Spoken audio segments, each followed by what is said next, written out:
দেশের আলেম ওলামাকে জেলখানায় বন্দি করে ফাঁসি দিয়েছে। দেশের আলেম ওলামাকে জেলখানায় বন্দি করে আজীবন জেলে রেখেছে। দেশের সুনামধন্য সুখ্যাতিপূর্ণ বক্তা জনাব দেলোয়ার হোসেন সাঈদ রাহিমাহুল্লাহ তার একজন, যাকে আজীবন জেলে থেকে দুনিয়া থেকে বিদায় নিতে হয়েছে।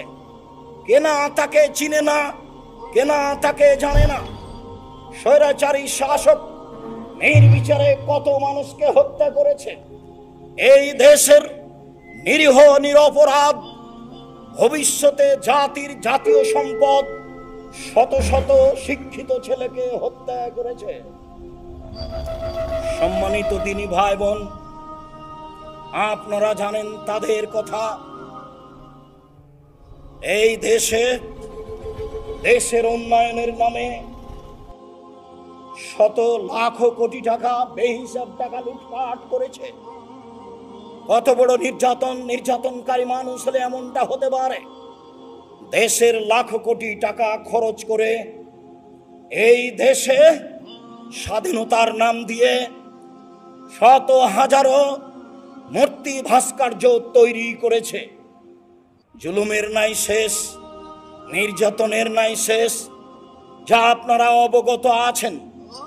পৃথিবীর মানুষ জানে নির্বিচারে বহু মানুষকে হত্যা করেছে, ক্রস ফায়ারে বহু মানুষকে হত্যা করেছে, বহু মানুষকে গুম করে অন্যায়ভাবে ন্যাক্কারজনক, নোংরা, অশোভনীয়, ঘৃণিত পদ্ধতিতে হত্যা করেছে। সিলেটের বিত্তশালী সুনামধন্য এমপি ইলিয়াস তার অন্তর্ভুক্ত। সম্মানিত দিনী ভাই বোন, কত মানুষকে হত্যা করেছে। তোমার শক্তির কাছে আশ্রয় ভিক্ষা কামনা করে বলছি, তুমি সব কিছু করতে পারো। আমাদের যারা মারা গেছে তুমি তাদের কবরের শাস্তি মাফ করো। আমরা যারা অসুস্থ তুমি তাদের আরোগ্য দান করো।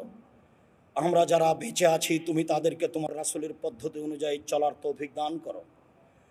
তুমি আমাদের জন্য ন্যায়পরায়ণ শাসক দাও, তুমি করতে পারো।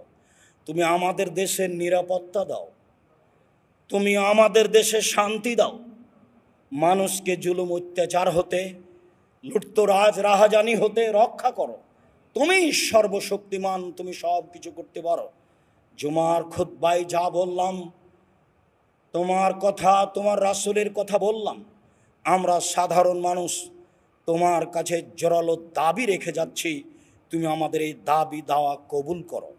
তোমার শক্তির নিকটে, তোমাকে সর্বশক্তিমান মনে করে, তোমাকে অন্তর থেকে প্রাণপণে বিশ্বাস করে, তোমার দরবারে দেশের সার্বিক কল্যাণ কামনা করে